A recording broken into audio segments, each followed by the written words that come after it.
अस्सलाम वालेकुम जी, welcome back. मैं हूं आपकी सीएसएस पार्टनर। उम्मीद है कि आपने मेरी लास्ट वीडियो देख ली होगी और उस लास्ट वीडियो की बुनियाद पे आपने अपने आप को मजबूत कर लिया होगा। सीएसएस के बारे में जितने भी मिथ्स हैं उनको आपने अपने माइंड से निकाल लिया होगा। अब हम चलते हैं अपने नेक्स्ट वीडियो की तरफ, जो कि मैं आपको बताऊंगी कि हमने किस तरह सब्जेक्ट चूज़ करने हैं, वो क्या स्ट्रेटजी है जिसकी बुनियाद पे हम अपना सही सब्जेक्ट चूज़ करके इम्तिहान में कामयाबी हासिल कर सकते हैं। नंबर 2, हम इसमें ये देखेंगे कि न्यूज़पेपर की इम्पोर्टेंस क्या है, क्या रोल है और न्यूज़ सुनने का क्या रोल है हमारे through out the journey of CSS till the exam. तीसरी बात हम ये करेंगे कि हमने किस तरह अपने आप को मोटिवेट रखना है और वो क्या स्केजुअल है, किस तरह हम अपनी रूटीन को स्केजुअल बनाएं कि हमारी डाइट भी बेहतरीन रहे, क्योंकि ये एक ऐसी जर्नी है जिसमें आपका ज़्यादातर वक्त एक जगह पे बैठे हुए गुजरना है और बहुत सारे इश्यूज भी बन जाते हैं स्टूडेंट्स को। और क्योंकि सबसे ज़्यादा हमें राइटिंग प्रैक्टिस करनी है, एक जगह बैठ के करनी है और इम्तिहान भी हमारा इसी रूटीन में होगा। एक दिन में 2 इम्तिहान कंडक्ट किए जाएंगे। सुबह 9 बजे से लेकर शाम 5 बजे तक आप कमरा इम्तिहान में होंगे। तो विदाउट प्रैक्टिस आपका ये मंजिल मुकम्मल नहीं होने वाली। स्टार्ट करते हैं न्यूज़पेपर से कि न्यूज़पेपर की क्या इंपॉर्टेंस है, हमें क्यों पढ़ना चाहिए। बहुत सारे कैंडिडेट्स जो क्वालिफाइड कर चुके हैं सीएसएस, उनका मशवरा होगा आप लोगों को कि हम विदाउट न्यूज़पेपर रीडिंग हम क्वालिफाइड कर चुके हैं, या तो फिर उनका रिसर्च मेथडोलॉजी बहुत अच्छी होगी और उन्हें खुद से लिखना आता होगा। लेकिन मेरा ये बिलीफ है कि विदाउट न्यूज़पेपर एंड न्यूज़ की इंफॉर्मेशन के हम इसको कंप्लीट नहीं कर सकते, क्योंकि जब तक हमें पता ही नहीं होगा कि सिनेरियो क्या चल रहा है, गवर्नमेंट का सिस्टम कैसे चल रहा है, क्या इश्यूज आजकल चल रहे हैं, उसके बगैर हम ये अंदाज़ा लगा ही नहीं सकते कि पेपर किस तरह आने वाला है। लास्ट ईयर 2023 के जब एग्ज़ाम्स हुए थे, तो अगर उनका पेपर सारे पास पेपर्स निकालें 2023 के, अगर सिर्फ कंपल्सरीज का ही निकालें तो आपको अंदाज़ा होगा कि जो जितने भी पेपर हुए हैं, एक तो वो हुए बिल्कुल जनरल नॉलेज की बुनियाद पे, दूसरा उन पेपर्स के अंदर करंट इश्यूज़ के ऊपर क्वेश्चंस किए गए थे। और ये ज़रूरी नहीं है कि एग्जामिनर आपसे दिए गए सिलेबस में से ही निकाले, लेकिन उसका क्वेश्चन उस सिलेबस यानी कि उस आउटलाइन के अंदर से ही होगा। आपने हर सवाल को मुख्तलिफ डायमेंशंस में निकालना है, सर्च करना है और नोट्स बनाने, लॉन्ग नोट्स बनाने। जितने लॉन्ग नोट्स आप बना सकेंगे उतना ही कंपोज्ड फॉर्म में आप अपना पेपर अटैम्प्ट कर लेंगे। अगर आप ये सोचते हैं कि हम शुरू से ही टू द पॉइंट आंसर्स लिखते हैं, बने बनाए क्वेश्चंस बहुत सारी वेबसाइट्स के ऊपर अवेलेबल हैं, उन्हीं को पकड़ते हैं, याद करते हैं और हमारा पेपर कंप्लीट हो जाएगा और हम अच्छे मार्क्स में क्वालिफाइड हो जाएंगे, तो ये कभी भी नहीं होने वाला।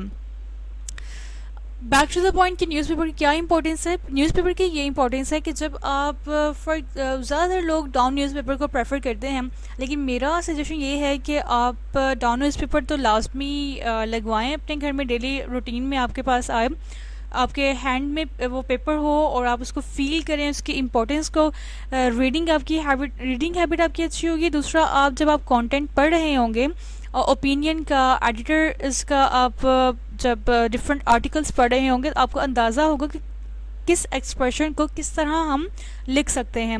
एक तो ये फ़ायदा होगा। दूसरा, जब आप न्यूज़पेपर को थोरली पढ़ रहे होंगे, ज़रूरी नहीं होता कि आपने न्यूज़पेपर की एक एक लाइन पढ़नी है, नहीं, ऐसा नहीं करना। पहले आपका फ़र्ज़ ये बनता है कि न्यूज़पेपर आ गया है, न्यूज़पेपर को आप सारे टॉपिक्स जो जितनी भी मोटी मोटी हेडिंग है उन सबको आपने पढ़ना है। पढ़ने के बाद जहाँ पे आपका इंटरेस्ट डेवलप हो रहा है, हाथ में पेंसिल पकड़ें और उससे मार्क करते जाएं। मार्क कर लिया है आपने, पूरा न्यूज़पेपर आपने देख लिया है, वापस आ जाए। अब जो आपने मार्क किए हुए हैं पेपर आर्टिकल्स हैं, उनको पढ़ना शुरू कर दें। जो बच्चे अभी बिल्कुल इनिशियल स्टेज पे हैं, पहली मरतबा न्यूज़पेपर पढ़े हैं, तो उनके लिए ये सजेशन है कि वो एक एक लाइन को पढ़ें, टाइम लें अपना। और ज़रूरी नहीं कि एक ही मरतबा पर न्यूज़पेपर पढ़ना है, आप टाइम डिवाइड करें।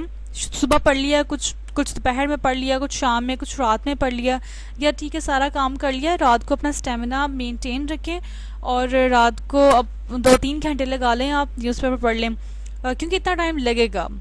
और लेकिन जब आप इंशाल्लाह ताला 15 डेज़ के बाद आपको अंदाज़ा हो जाएगा, आपके माइंड डेवलपमेंट इतनी हो जाएगी कि आपने किन आर्टिकल्स को कितनी तवज्जो देनी है और कितना इन डेप्थ उनको पढ़ना है या नहीं पढ़ना। अब ये आपका किस तरह आपको समझ आएगा कि किसको पढ़ना है किसको नहीं पढ़ना।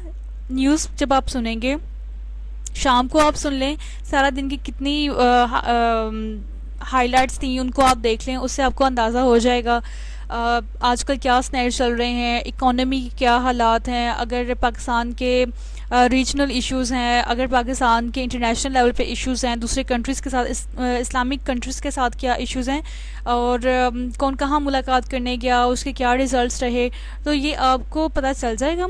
उसी के ऊपर आप अगले दिन न्यूज़पेपर में आर्टिकल्स आ जाएंगे, उनको आप पढ़ेंगे। अब न्यूज़पेपर आर्टिकल मोस्टली क्या होते हैं कि आपके जेंडर के ऊपर क्या आ रहा है आर्टिकल, आपके पॉलिटिकल इश्यूज़ क्या आ रहे हैं, डेमोक्रेसी के ऊपर क्या इशू आ रहे हैं, और फिर पब्लिक ओपिनियन क्या है, और लोग चीज़ों को किस तरह डील कर रहे हैं।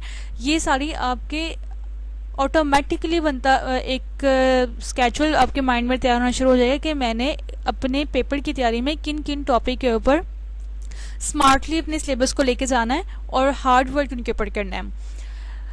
मिसाल के तौर पर अगर मैं कहूँ कि हमारे पाकिस्तान के जो इश्यूज़ हैं, इकोनॉमी का इशू है, एनर्जी क्राइसिस है, बलूचिस्तान का इशू आजकल बहुत हाईलाइटेड है, सिंध का है, खैबर पख्तूनख्वा का है, अफ़गानिस्तान में इश्यूज़ हैं, पाकिस्तान की नेशनल इंटीग्रेशन का इशू है, सिक्योरिटी इशू है पाकिस्तान को, और पाकिस्तान के जो इंपोर्ट एक्सपोर्ट्स में इशू आ रहा है। तो इन सब चीज़ों को हम समझेंगे और इनके ऊपर डिटेल से नोट्स बनाएंगे। आपने नोट्स ऐसे बनाने हैं, इतने लेंथी होने चाहिए कि अगर उस टॉपिक के ऊपर ऐसे आ रहा है, उस टॉपिक पे किसी भी बुक के पेपर में क्वेश्चन आ रहा है, तो आपको मॉडिफाई करना आना चाहिए। ये तो बड़ा आसान है कि आपने देख के नोट्स बना लिए, लेकिन ये जानना बहुत ज़रूरी है कि जिस वेबसाइट से आप डाटा कॉपी करें, क्या वो चीज़ मेरे लिए रिलेटेबल है या नहीं है। इसको समझने के लिए हम जिन वेबसाइट्स के ऊपर क्वेश्चन सॉल्व किए हुए हैं उनसे गो थ्रू होंगे। उन्हें कॉपी नहीं करना है, उन्हें देखना है कि किस तरह अटैम्प्ट करने की रिक्वायरमेंट है। CSS एग्ज़ाम एक एप्लीकेशन है, उसमें पहले तो ये होता था कि वो कैश उनका नहीं होता था, लेकिन अब वो शायद सब्सक्रिप्शन मांगते हैं। वो भी कुछ ज़्यादा नहीं है, 100-200 का था मुझे जब तक लास्ट का याद है, लेकिन अब शायद 500 तक हो जाए। वो आप पे करेंगे उन्हें, और उसके ऊपर पास पेपर सॉल्व किए हुए हैं, जिससे आपको अंदाज़ा हो जाएगा कि किस क्वेश्चन की क्या रिक्वायरमेंट है। और कोशिश करनी है कि आपने पेपर सॉल्व करते हुए ज़्यादा से ज़्यादा हेडिंग्स बनानी है। हेडिंग्स को भी बहुत ज़्यादा लंबा नहीं आपने लिखना। हेडिंग्स के अंदर आपने 4 से 5 टाइम में उस हेडिंग को डिस्क्राइब कर देना, क्योंकि जितनी आप हेडिंग्स बनाएंगे उतना ही ज़्यादा एग्जामिनर को सेंस आएगी कि इस बच्चे को कितनी नॉलेज है। अगर आप बिल्कुल ही पैराग्राफ्स में, बहुत बड़े बड़े पैराग्राफ्स में लिख देंगे तो बिल्कुल भी मतलब एग्जामिनर के लिए बड़ा मुश्किल हो जाएगा, हैट्रिक हो जाएगा कि ये कहना क्या चाहता है। ठीक है जी, ये थी इंपॉर्टेंस न्यूज़पेपर की कि आपको उसके अंदर से फैक्ट्स एंड फिगर्स मिल जाते हैं, इन्फॉर्मेशन मिल जाती है करंटली क्या चल रहा है और किस तरह हमने लिखना है। अब बात आ जाती है कि हमने सब्जेक्ट चूज़ कैसे करने हैं।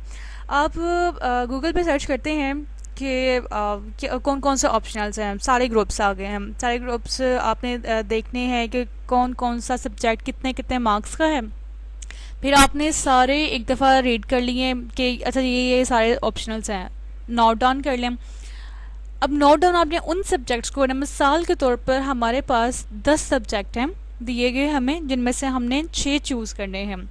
जब आप पहली नज़र में देख रहे हैं तो आपको लगा है कि कोई 8 सब्जेक्ट इसमें से ऐसे हैं जो मुझे लग रहा है कि इंटरेस्टिंग है, उनको आप नोट डाउन कर लें। अब उन 8 सब्जेक्ट्स का आप सिलेबस निकाल लें, एक सब्जेक्ट का सिलेबस निकाल लिया। मिसाल के तौर पर पॉलिटिकल साइंस का आपने सिलेबस निकाला, आपने उसको सारी आउटलाइन को डिटेल में रीड करना है। ये नहीं कि बस ऐसे स्कीमिंग कर लेनी, नहीं, आपने एक एक वर्ड पर, मिसाल के तौर पर वेस्टर्न फ़िलोसफर्स हैं, उनके नाम पढ़े, कौन कौन से वेस्टर्न फ़िलोसफर्स हैं, मुस्लिम फ़िलोसफर्स कौन कौन से हैं। फिर आप उसका पार्ट 2 देखें कि इसमें किस किस कॉन्स्टिट्यूशन को पूछा गया है, या कॉन्स्टिट्यूशन के अलावा किस तरह उन्होंने सवाल आउटलाइन बनाई हुई है। पढ़ ली, समझ आ गई कि हाँ मैं इसको कुछ कर सकता हूँ या कर सकती हूँ। इसी तरह बाकी के तमाम 8 सब्जेक्ट्स को देख लें। अब ऐसा होगा कि इन आठ में से कोई आपको 7 सब्जेक्ट बड़े अच्छे लगेंगे। अब उन 7 सब्जेक्ट को आप दोबारा से लिख लें या उनको मज़ीद आप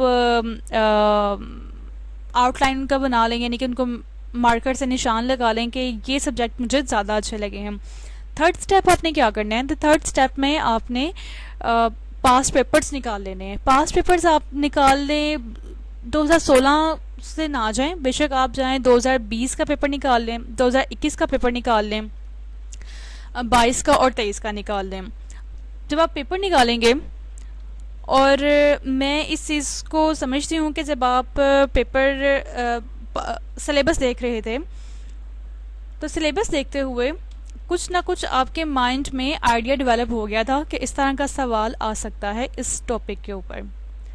और जब आपने पास पेपर निकाला तो आपको रियलाइज़ हुआ कि यस, ये है वो सारा, जैसे मैंने इमेजिन किया था वैसे ही पेपर आ रहा है। इट मीन्स कि वो आपका सब्जेक्ट ऐसा है जिसमें आप हाई स्कोरिंग कर सकते हैं। माशाल्लाह, अब आपका 6 सब्जेक्ट फाइनल हो चुके हैं। इसी बुनियाद पे आपने इसी स्ट्रैटेजी को बाकी सब्जेक्ट के ऊपर लगाया और 6 सब्जेक्ट आपको पसंद आ गए हैं। अब इसके ऊपर मिथ आती है कि जी हिट कर जाते हैं कुछ सब्जेक्ट हाई स्कोरिंग नहीं है, इनको ना लें, इनके मटेरियल अवेलेबल नहीं है। ऐसा कुछ भी नहीं है, मटेरियल अवेलेबल है हर तरह का, इंटरनेट पे भी, ऑनलाइन भी, और बहुत सारे बुक सेंटर्स ऐसे हैं, इमी वाले हैं जैसे, और वहाँ से आपको बुक्स अवेलेबल, डॉगर्स वालों की तरफ से आपको बुक्स मिल जाएंगी, बहुत आसानी से मिल जाएंगी। अच्छा, ये बुक्स का भी होता है कि जितने भी रिकमेंडेड बुक्स हैं भाई सारी उठा लो, नहीं, आपने कोई अच्छी से जाके अपडेटेड गाइडलाइन बुक लेनी है और उन बुक्स को आपने एक गाइड के मुताबिक यूज़ करना है कि ये सवाल है, इसके ऊपर इस तरह का मटेरियल दिया होगा, और साथ आपने इंटरनेट का इस्तेमाल करना है, आपने विकीपीडिया का इस्तेमाल करना है, आपने दिए हुए आर्टिकल्स को निकालना है। न्यूज़, ऑनलाइन जो न्यूज़ होते हैं, आप जब सर्च करते हैं तो एक बार बनी होती है all news books and then, तो आपने न्यूज़ पे क्लिक करना है, बहुत सारी न्यूज़ उससे रिलेटेड आ जाएंगी, उनसे आपने मटेरियल निकालना है। और सारा आर्टिकल नहीं पेस्ट करते थे, पढ़ते हैं, जो चीज़ इंपॉर्टेंट लगी है उसको आप नोट डाउन कर लें और बुक से आप अपने डिटेल नोट्स बना लें। तो ये बड़े आसान तरीका है नोट्स बनाने का।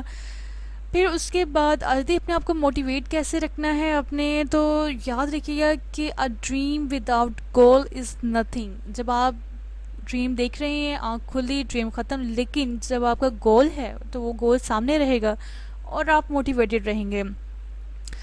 आपने अपने आप को कंसिडर करना है कि I am representative of Pakistan. Pakistan ने मुझे बहुत कुछ फैसिलिटेट किया है, उसने इंडिपेंडेंटली मुझे यहाँ रहने की, तालीम हासिल करने की इजाज़त दी है। अब मेरा काम ये बनता है कि तालीम हासिल करके अब पाकिस्तान के लिए भी कुछ बेहतर करना है, कुछ ऐसा कि जो इंटरनेशनल लेवल पर रिकगनाइज भी किया जाए। तो ये एक बहुत बड़ी मोटिवेशन है। और अगर आप अपने जो तालीम आपने हासिल की है उसके साथ इंसाफ करना चाहते हैं तो भी एक बहुत अच्छा प्लेटफॉर्म है। टेस्ट करें खुद को और अपने करैक्टर को इतना मजबूत बनाएं कि ये तमाम चीज़ें जो, क्योंकि ये अगर तो आप बिल्कुल इनिशियल लेवल पे हैं और पहली मरतबा इस स्टेप की तरफ आ रहे हैं, सीएसएस की तरफ, तो कुछ हर्डल्स आने वाली हैं आपको, जिस तरह के डीमोटिवेट हो जाएंगे आप थक जाएंगे, राइटिंग प्रैक्टिस करते करते आपके हाथ सूज जाएंगे, उंगलियां भी शायद टेढ़ी हो जाएंगी। तो परेशान नहीं होना है। अगर आपको 18 घंटे बैठ के काम करना पड़ रहा है तो यकीन माने कि सिर्फ यही कुछ महीने हैं, मेहनत कर लेंगे तो तमाम ज़िंदगी आपकी बड़ी आसान होने वाली है।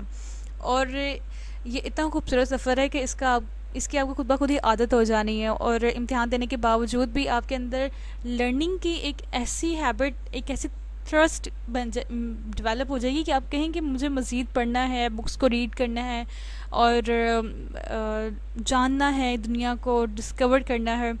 तो अगर आप एडवेंचरस लाइफ चाहते हैं तो CSS platform is best. Motivation के लिए आपने क्या करना है कि स्केड्यूल बनाएं। मिसाल के तौर पर सुबह 6 बजे आप उठते हैं, मेडिटेशन करते हैं, एक्सरसाइज करते हैं, लाजमी है ये। नहीं प्रैक्टिस तो इसको प्रैक्टिस में लाएं, वॉक लाजमी करें। और जब आपको कोई टॉपिक समझ नहीं आ रहा है कि इसके नोट्स कैसे बनाने हैं, तो आप अपनी जगह को छोड़ें, मुंह हाथ धोएं, अपना फ्रेश करें और वॉक करें। वॉक करते हुए सोचें कि उसको मैं किस तरह बेहतर कर सकता हूँ। अपना कंपटीशन खुद से बनाएं, अपने आप को क्या मैं सही वर्ड यूज़ करूँ कि अपने आप को टेस्ट करें, कि अपने आप को जानें कि आप किस कदर काबिलियत रखते हैं। 3 टाइम अपने फ़िक्स कर लें और हर टाइम इंटरवल स्टडी का आपका 3 घंटे का होना चाहिए, क्योंकि इम्तिहान में आपने 3 घंटे मुसलसल लिखना है। उसके बाद आप आधे घंटे की या 1 घंटे की ब्रेक लें, और ब्रेक में आपने बिल्कुल भी आपने स्क्रीन यूज़ नहीं करनी है। बस अपने आप को रेस्ट देना है, आंखें बंद करके बस बैठ जाना है, लेट जाना है और बॉडी को रिलैक्स करना है। और फिर उसके बाद मिसाल के तौर पर 6 से 6:30 आपने एक्सरसाइज वगैरह की, 6:30 साढ़े 9 बजे तक आपने स्टडी कर ली है। 9:30 से 10:30 बजे तक 1 घंटे की आपने ब्रेक कर ली, खाना खा लिया, रिफ़्रेश कर लिया। अपने आप को हाइड्रेट क्लास में रखिएगा। फिर 10:30 से 1 बजे तक आपने ऑप्शनल कोई एक सब्जेक्ट उठा लिया, एक कंपलसरी आपने उठा लिया, एक ऑप्शनल, इसको आप लेके जाएं और दोबारा से अपनी स्टडी 3:30 से 5 बजे तक बनाएं और रात को 9:30 से 2 बजे तक आप रिवीजन और नेक्स्ट डे की प्लानिंग करें। तो ये सब हो जाएगा। और ये भी मतलब ज़रूरी नहीं होता कि आप सिलेबस उठा लिया है, पहली हेडिंग ये है, इसको सर्च कर लिया, नहीं, आप सिलेबस निकालें, इंटरटेनमेंट अपने लिए डेवलप करें ना इस चीज़ में। देख लिया, अच्छा ये सब्जेक्ट है, इनमें से कोई भी जो आपको अच्छा लग रहा है इस वक्त, उसके ऊपर नोट्स बनाना शुरू कर दें। शुरू में शायद आपको एक टॉपिक के ऊपर 5 घंटे लगें, 7 घंटे लगें, सारा दिन में सिर्फ एक टॉपिक हो तो कोई मसला नहीं है, टॉपिक तो हुआ है ना। शायद उस टॉपिक को कंप्लीट करते करते आपको 3 दिन लग जाएं, नो प्रॉब्लम। आप उसको इंजॉय करें, ये सोचें कि अल्लाह ताला ने आपको मौका दिया है मज़ीद इन डेप्थ स्टडी करने का, रिसर्च वर्क करने का और अपने इर्द गिर्द के माहौल को समझने का। इसी तरह आपने तमाम नोट्स बनाने हैं, ऑप्शनल्स के भी और कंपल्सरीज के भी। ठीक है जी। अब आपका क्या काम है, फ़र्ज़ ये है कि आपने अपने ऑप्शनल्स सेलेक्ट करके मुझे बताने हैं और उन ऑप्शनल्स की बुनियाद पे मैं आपको मज़ीद गाइड करती रहूँगी। नेक्स्ट वीडियो हम इंशाल्लाह बनाएंगे एजुकेशन के ऊपर, एजुकेशन सिस्टम ऑफ पाकिस्तान। तमाम एस्पेक्ट्स को कवर करेंगे और मेरी पूरी कोशिश होगी कि आपको डिटेल से इसके ऊपर समझाया जाए कि किस तरह ये निज़ाम बिगड़ गया है और इसको किस तरह बेहतर कर सकते हैं हम। All the very best. अल्लाह हाफिज़। अपना बहुत सारा ख्याल रखिएगा और सब्सक्राइब करें, शेयर करें and do comments last me, okay.